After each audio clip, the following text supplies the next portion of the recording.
Hayakumullah.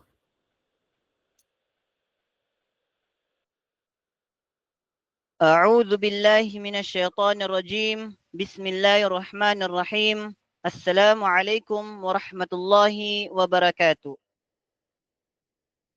Ngayon gabi ng Sunday, tayo ay binigyan ni Allah ng pagkakataon upang magnilay, matuto at muling mapalapit sa Kanya. Sa katahimikan ng gabi, naway ang bawat salita ay maging paalala ng habag at gabay ni Allah sa ating buhay. At malugod po naming tinatanggap ang lahat ng nanonood at nakikinig, pati na ang ating tagapagsalita na si Sheikh Farhan Munib Sumirado. At siya po ay isang daiya na kilala sa kanyang kaalaman at malasakit sa ummah. Di na po natin papatagalin ang gabing ito. Ang oras ay atin na pong ibibigay sa kanya. Ya Sheikh, falyatafaddal mashkuran ma'jura. Jazakallah khairan. Nakikita nyo sa screen yung ating share screen, mga kapatid. Naam ya Sheikhana. So, pasensya na kayo at nag-chat ako sa ating butihing guro na si Sheikh Abu Bakr na baka pwedeng mapaaga dahil meron tayong mga hinahabol na mga trabaho. So, alhamdulillah, pasensya na kayo muli. Mas mainam na masimulan na natin ito, mga kapatid sa Sariling Islam, upang meron tayong makuhang kaalaman bi'idhnillah subhanahu wa ta'ala. So ngayon, inshallah, ang mahalaga, nakikita niyo sa screen yung aking paksa, mga kapatid. Maliwanag po ba, mga brothers, mga sisters? Naam ya Sheikhana. So bismillah, magsimula na tayo. A'udhu billahi minash shaitanir rajim. Bismillahirrahmanirrahim. Alhamdulillahi alladhi 'allama bil qalam, 'allama al-insana ma lam ya'lam, wa sakhkhara lana asbabal 'ilmi wal fahm, wa rafa'a alladhina utul 'ilma darajat. والصلاة والسلام على معلم الناس الخير نبينا محمد وعلى آله وصحبه أجمعين أما بعد السلام عليكم ورحمة الله وبركاته. Alhamdulillah, mga kapatid sa Sariling Islam,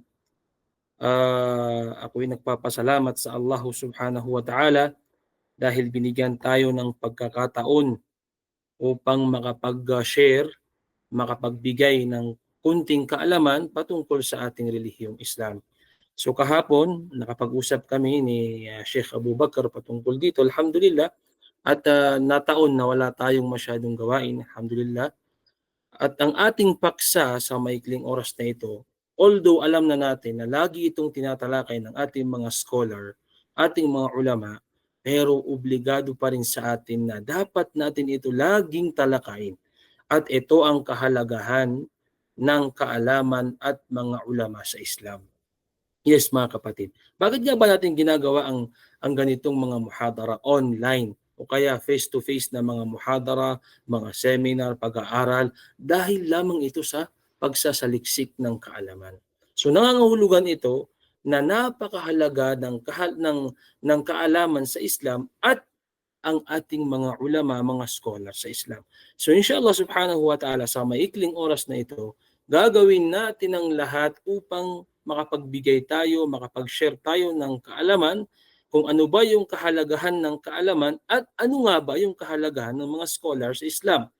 So inshallah subhanahu wa ta'ala, kahit palagi nating naririnig to sa ating mga ulama, mga scholar, kailangan pa rin na lagi natin itong binabalik-balikan. Sabi nga ng Propeta Muhammad sallallahu alaihi wasallam, ad-dinun nasiha.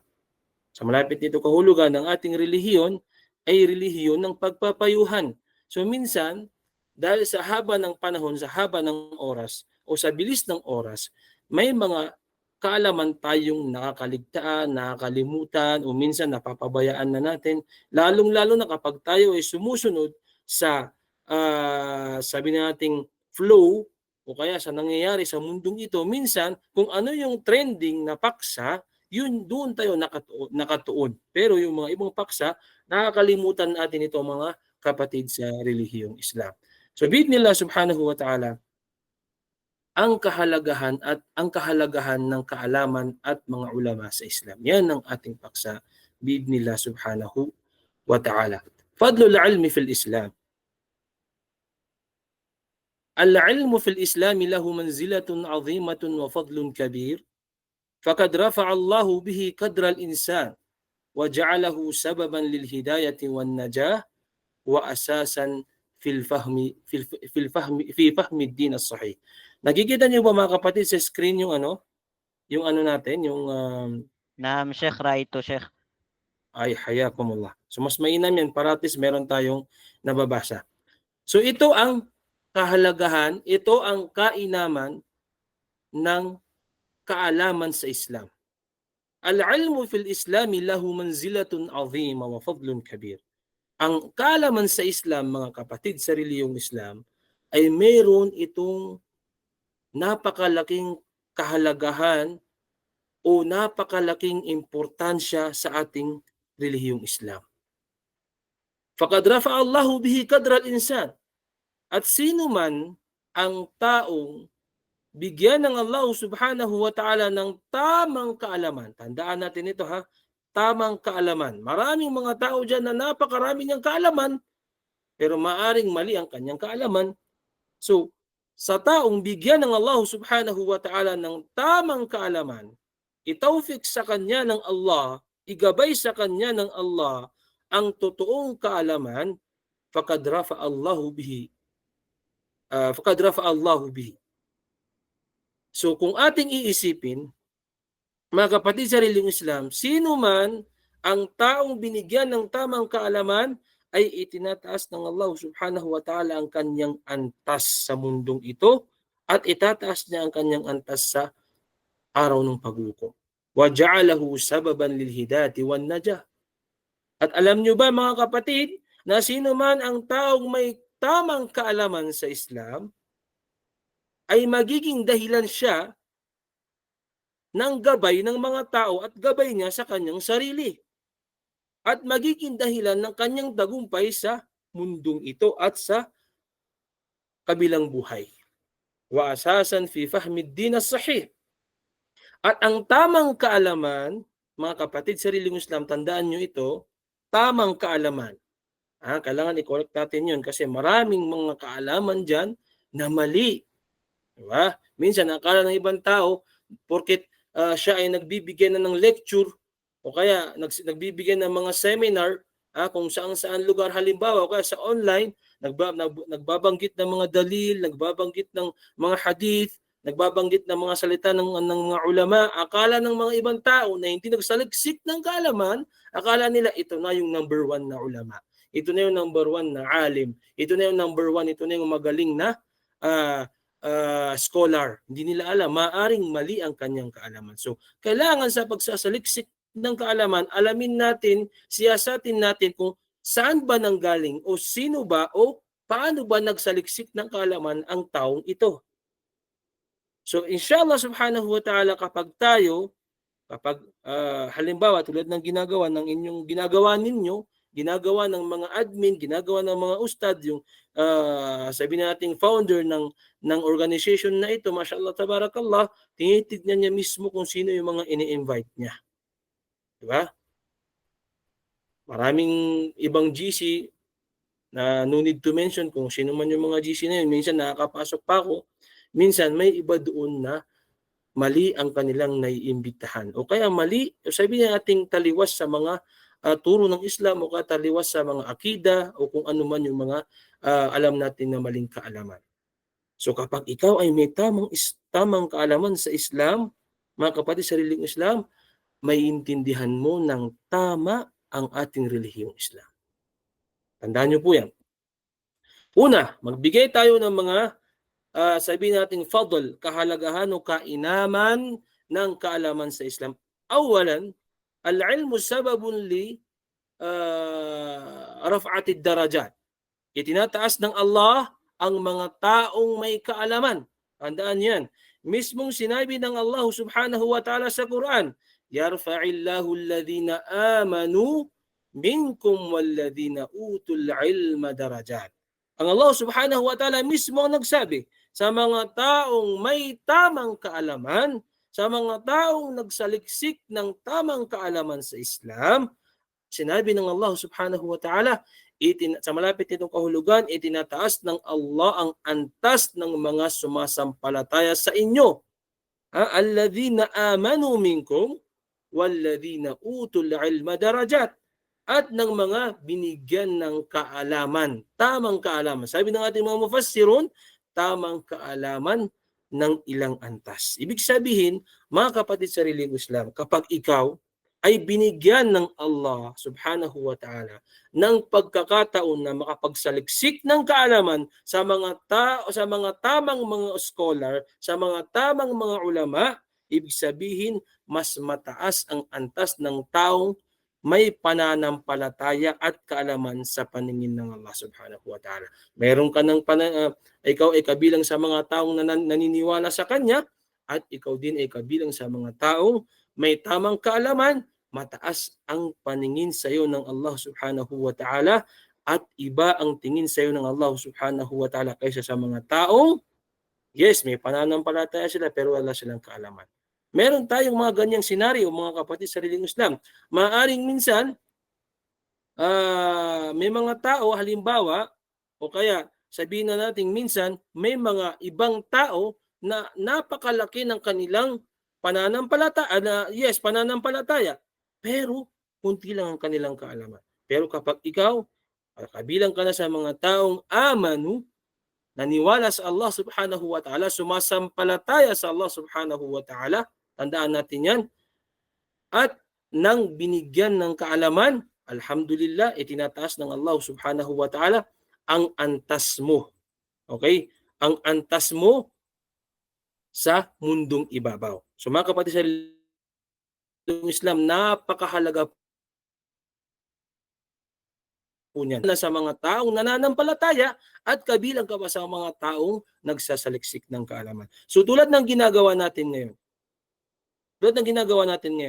tayo ay nagsasaliksik ng kaalaman. Ang pagsasaliksik po ng kaalaman, mga kapatid sa relihiyong Islam, ay hindi lamang sa pagpunta ng mga madrasa, mga university. No! Napakaraming pamamaraan ng pagsasaliksik ng kaalaman. At kabilang dito, mga kapatid sa relihiyong Islam, itong ginagawa natin. Halimbawa na lang sa mga taong wala ng time, busy sa trabaho, minsan lang sila magkaroon ng kanilang oras. Meron silang sabihin natin pahinga na 1 oras, 2 oras.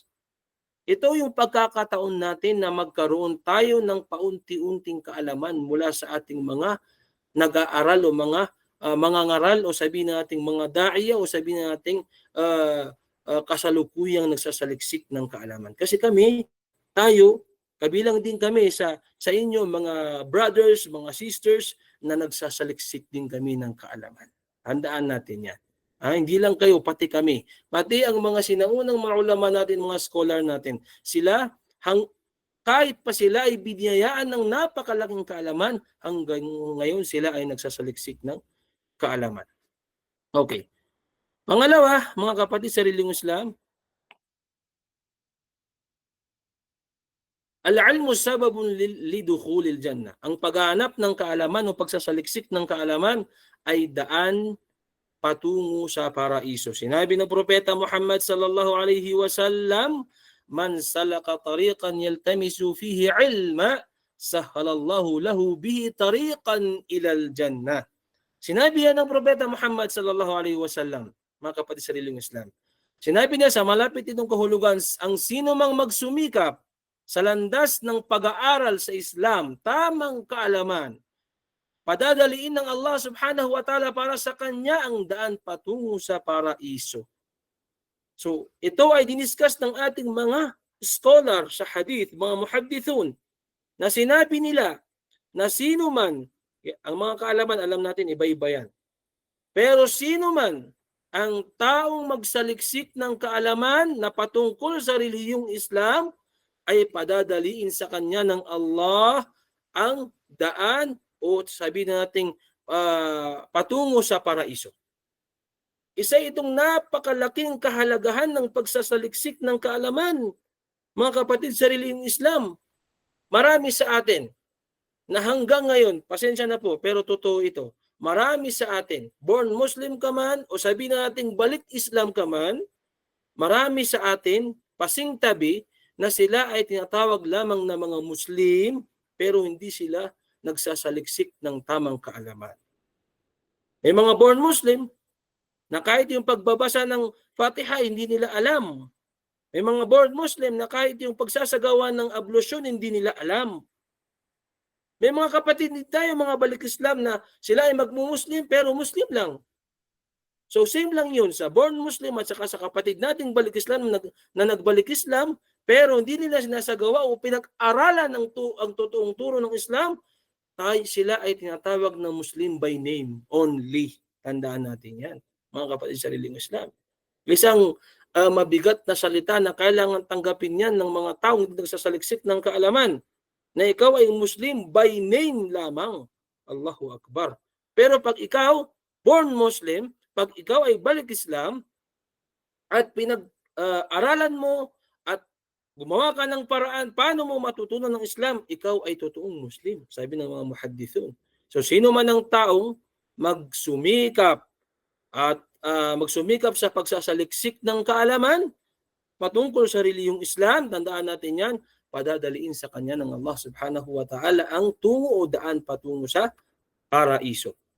At sinabi rin, at kabilang din sa mga kainaman, al-ilmu irthul anbiya. Ang mga scholar, ulama ay tagapagmana ng mga propeta.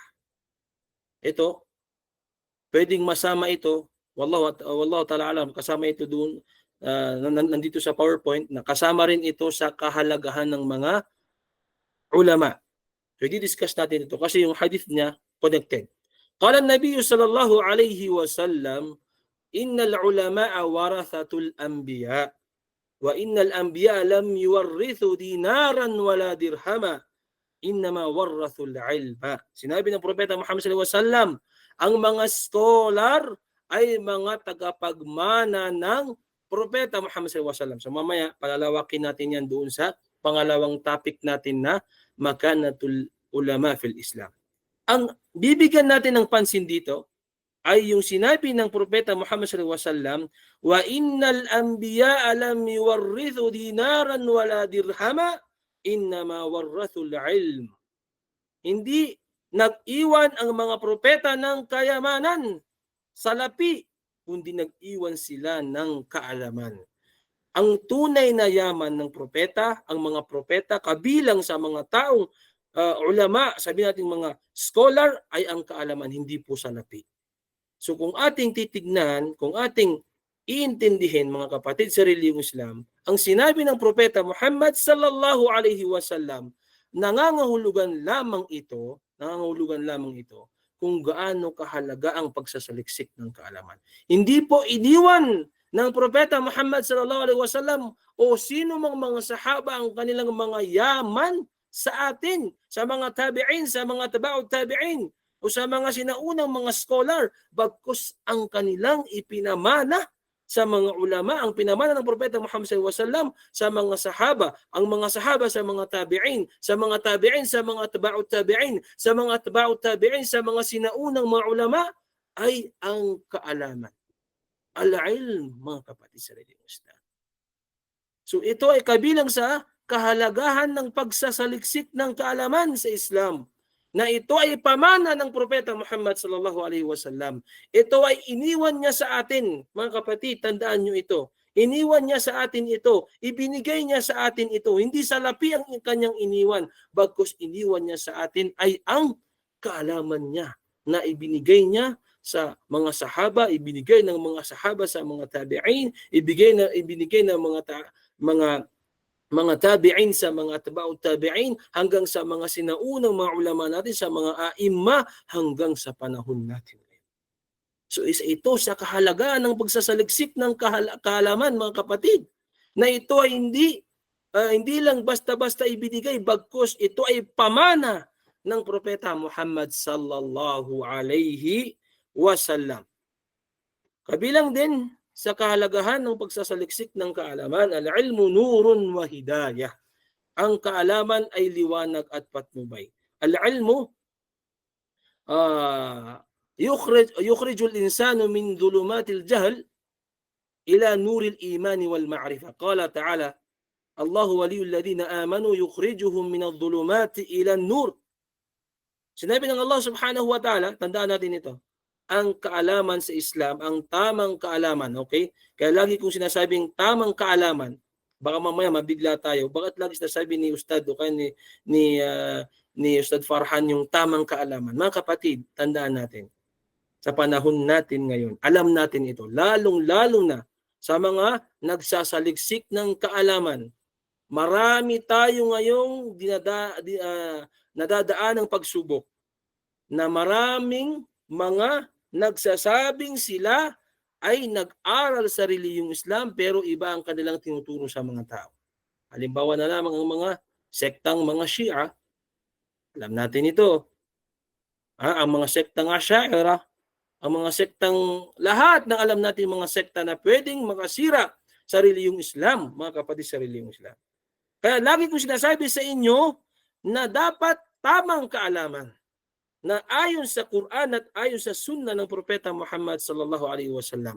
Sinabi ng Allah, Allahu waliyul ladina amanu yukhrijuhum minadh-dhulumati ila an-nur. Ang Allah ay tagapagtangkilik ng mga sumasampalataya. Inilalabas niya sila mula sa mga kadiliman tungo sa liwanag. So ito ay nangangahulugan na ang tamang kaalaman ay maglalabas sa iyo sa kadiliman o kamalian. Kung mayroon mang mga gawaing mga bid'ah o kaya mga gawaing taliwas sa relihiyong Islam, ito ay nangangahulugan lamang na nandoon ka sa kaalaman na kadiliman o maling kaalaman. Sabihin natin maling kaalaman. So kapag ikaw ay nagkaroon o nagsaliksik ka ng tamang kaalaman, mga kapatid sa relihiyong Islam, ito ay magiging dahilan na mailabas ka doon sa maling kaalaman at ikaw ay dadalhin ng Allah subhanahu wa ta'ala sa tamang kaalaman. Tamang ilm. Kaya dapat nating isipin, dapat nating intindihin na meron palang maling kaalaman at meron palang tamang kaalaman. Ang kaalaman ay nagsisilbing ilaw at gabay sa buhay ng isang tao. Ito ay naglalabas sa atin mula sa kadiliman ng kamangmangan at kasalanan. Tungo sa liwanag ng pananampalataya, pag-unawa at katotohanan. So mga kapatid sa relihiyong Islam, isa yan sa pinakamagandang kahalagahan ng kaalaman na maaari kanyang tanggalin sa maling gawain o maling patnubay o maling sekta, sabihin natin maling sekta, at dadaling ka sa tamang pananampalataya o tamang sekta. Mahalaga po yan mga kapatid na dapat bilang isang Muslim, tayo ay magsasaliksik ng kaalaman ng tamang kaalaman. Panglima, ahlul ilmi hum aktharun nasi khasyatan lillahi subhanahu wa ta'ala. Ang tunay na may takot sa Allah ay ang mga may kaalaman, may tamang kaalaman. Qala Allah ta'ala, innama yakhsha Allah min ibadihi al-ulama. Sa malapit itong kahulugan, sa katunayan, ang mga may takot sa Allah mula sa kanyang mga alipin ay yaong mga may tamang kaalaman. Ang tunay na may malalim na pag-unawa sa relihiyon at tunay na may takot sa Allah ay sila yaong mga taong totoong ikhlas sa kanilang mga puso na nagsaliksik ng tamang kaalaman. Tandaan po natin yan. Tandaan natin yan mga kapatid sa relihiyong Islam. At ito ay nangahulugan lamang na kapag ikaw mas nagpursige, dinoble mo ang ijtihad mo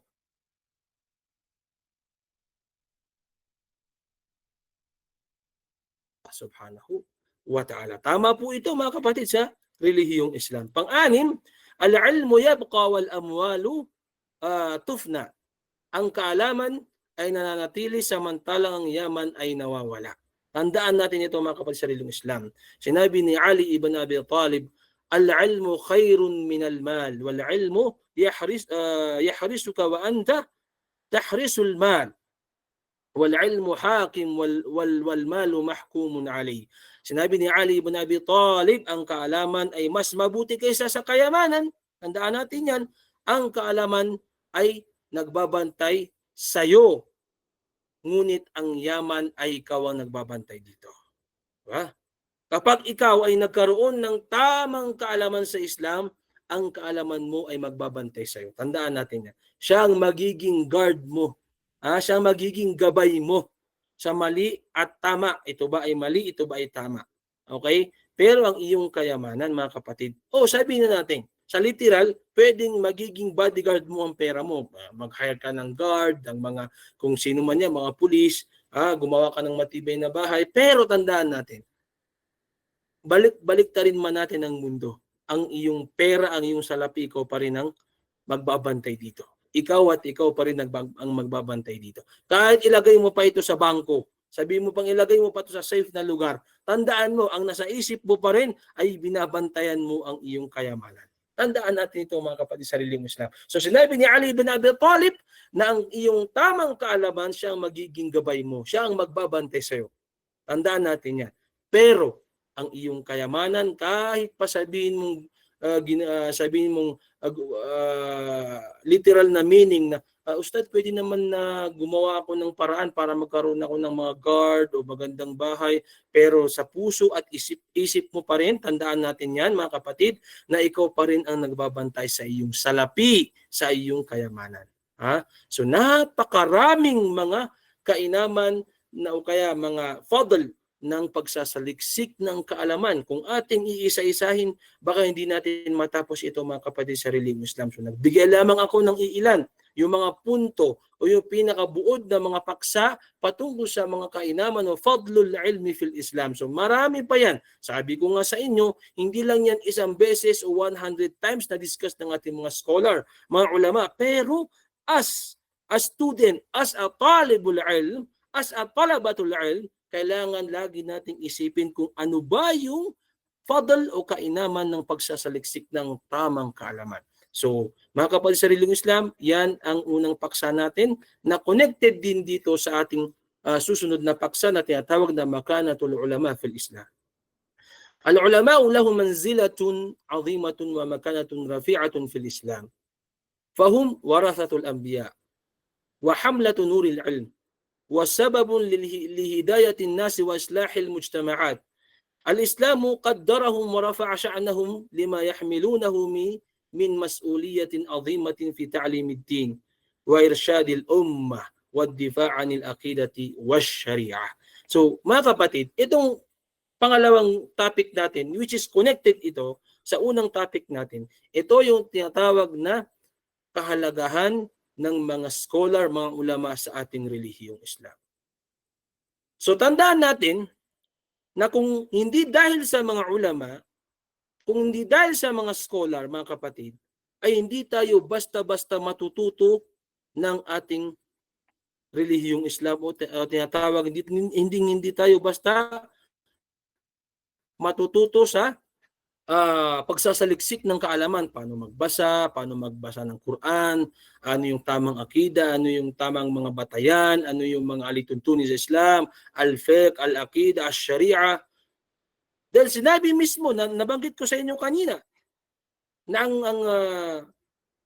sinabi mismo ng Propeta Muhammad sallallahu alaihi wasallam, ayon sa hadith na binanggit natin kanina, innal ulama'a warathatul anbiya. Di ba?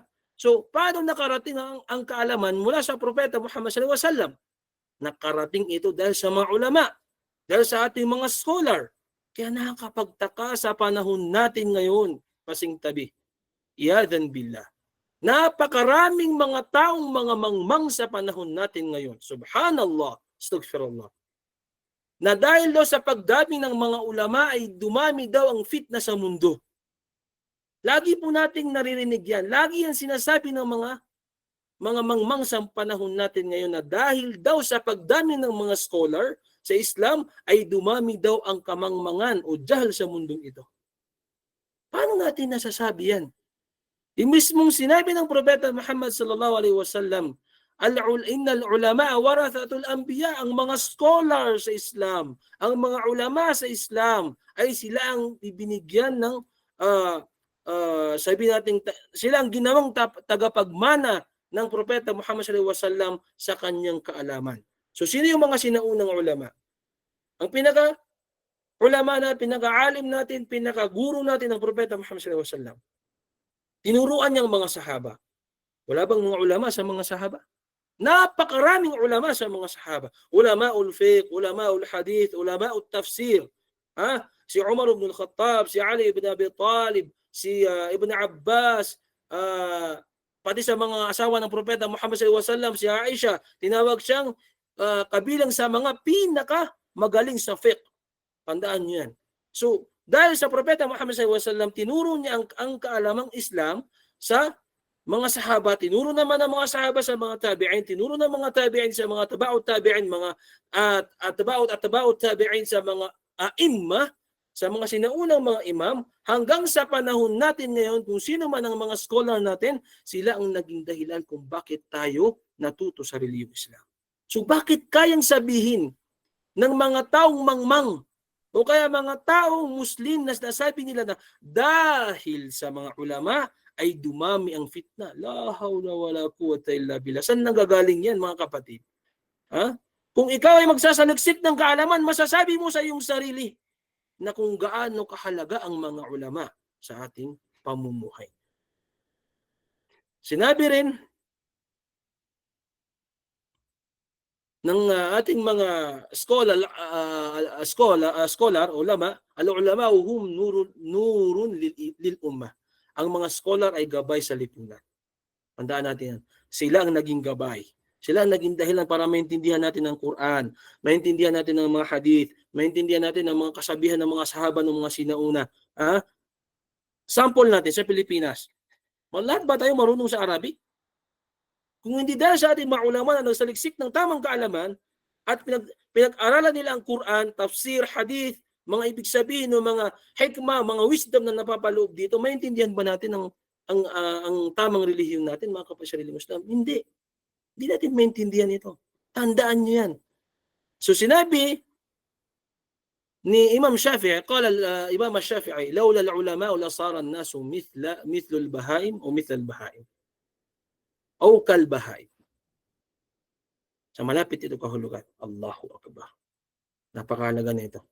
Kung wala ang mga scholar, mga ulama sa relihiyong Islam, ang mga tao ay magiging parang hayop, walang patnubay. Linawin natin ito.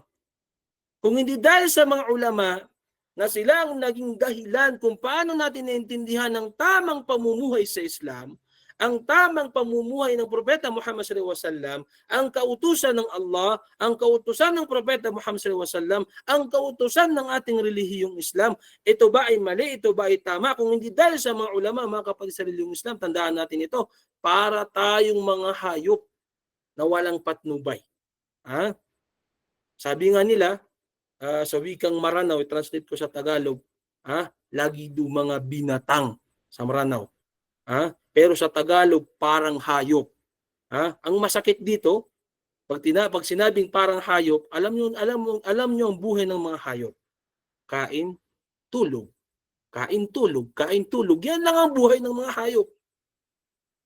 So kung hindi dahil sa mga ulama, mga kapatid sa relihiyong Islam, na minamaliit ng mga tao, minamaliit ng mga mangmang na mga tao, na sinasabi nila na dahil sa mga ulama ay mas nagkaroon ng maraming fitna sa mundong ito. Subhanallah, hindi nila alam na kung hindi dahil sa mga ulama, para tayong mga hayop.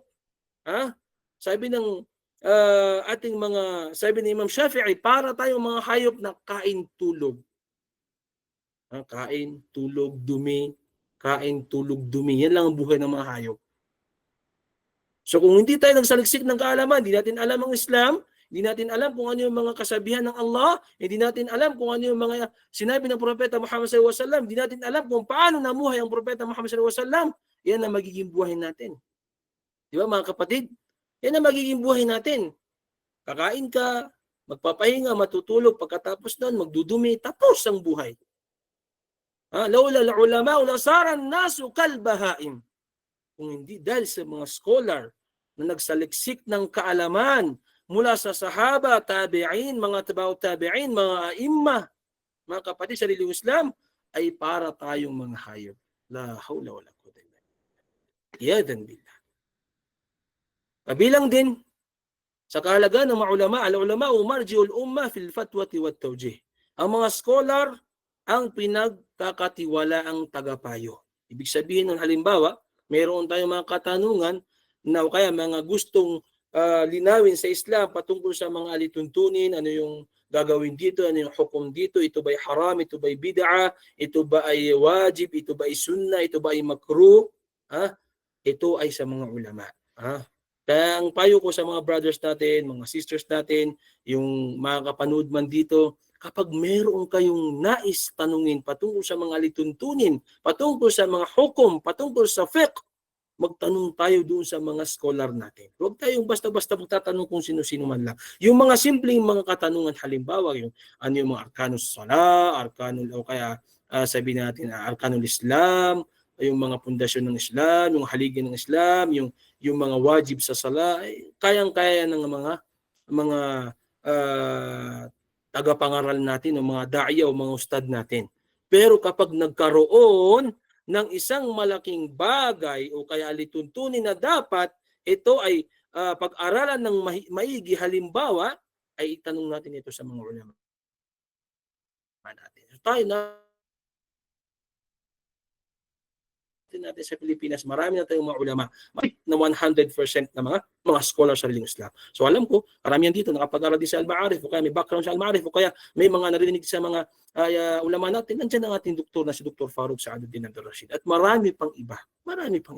Alam niyo yan, mga kapatid sa reliyong Islam. So huwag tayong basta-basta magtatanong ng mga fatwa. Tandaan natin yan. Sinabi ng Allah subhanahu wa ta'ala sa Quran, "Fas'alu ahla dhikri in kuntum la ta'lamun." Kaya itanong ninyo sa mga taong may kaalaman kung hindi nyo alam. So halimbawa, patungkol sa ating reliyong Islam, meron tayong mga nais linawin patungkol sa ating reliyong Islam, patungkol sa mga ganitong bagay, tanungin natin ang ating mga legit na mga scholar, mga ulama. Mga kapatid sa reliyong Islam, marami dyan na akala natin ay gabay ang tinuturo niya sa atin, pero tayo pala ay kanyang nililigaw. So hindi natin babanggitin kung sino man yan, pero marami mga sekta sa panahon natin ngayon. Subhanallah, nagsisilabasan sila na sinasabi nila na mali daw ang ganito, ito ang tama, mali ganito, ito ang tama. La hawla wala quwwata illa billah. Alamin muna natin. Siyasatin muna natin kung sino ba tong taong ito. O kung talagang siya ba ay mapagkakatiwalaan, kung siya ba talaga ay nagsaliksik ng tamang kalam. Okay? So yan ang sinabi ng ating mga ulama na kahalagahan ng mga scholar. So bilang panghuli, sinabi ng mga ulama, tawqirul ulama min ta'dhimi sha'irillah. Min ta'dhimi sha'irillah. Ang paggalang sa mga scholar ay tanda ng paggalang sa Islam. Allahu Akbar. Tandaan niyo ito, mga kapatid sa reliyong Islam.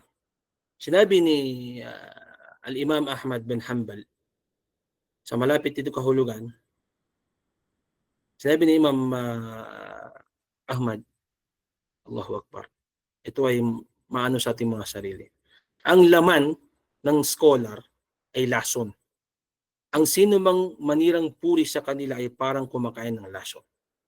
Hindi ito nangangahulugan na kailangan natin kainin yung laman ng mga ulama, hindi Nangangahulugan lamang na sino man ang magmura, la hawla wala quwwata illa billah. Sino man ang magmaliit, sino man ang murahin niya, maliitin niya, sino man ang kutyain niya, pahiyain niya ang mga totoong ulama sa relihiyong Islam, ay para kang kumain ng isang lason. Allahu Akbar.